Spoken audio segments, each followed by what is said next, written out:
La culture vietnamienne est axée sur la solidarité et chacun vit dans un principe de communauté familiale créé depuis des générations sur les bases du confucianisme répandu dans toute l'Asie. La famille dans ce pays est très soudée. L'entraide et le partage y sont de rigueur.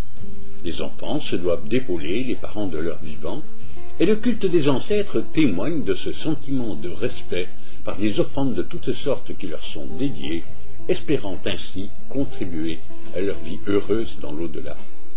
Le système politique est basé sur l'effort de production individuelle, mais dans l'intérêt commun.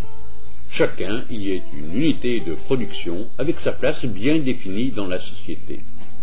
La contribution à l'intérêt national est un principe, l'évolution du pays, le renforcement de la communauté, le partage équitable des richesses produites sont effectivement les objectifs fixés par l'oncle Ho.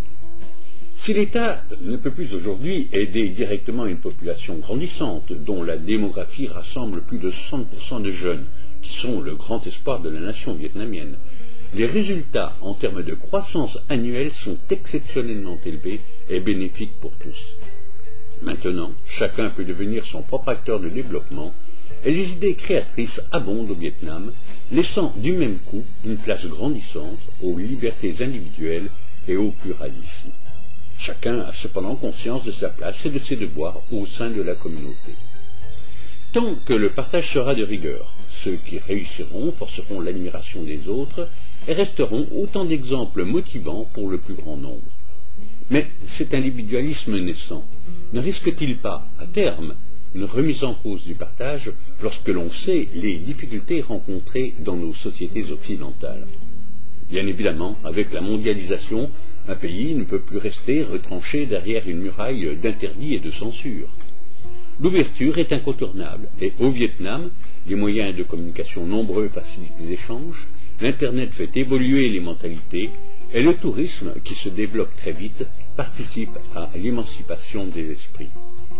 Un voyage au Vietnam reste inoubliable. Le tourisme, organisé par de petites entités très dévouées, permet un contact avec une population entreprenante dans un climat qui n'est pas sans rappeler nos 30 glorieuses. Le pays du dragon est un extraordinaire bouquet d'optimisme. Alors n'hésitez pas à visiter ce magnifique pays, vous en reviendrez complètement requinqué.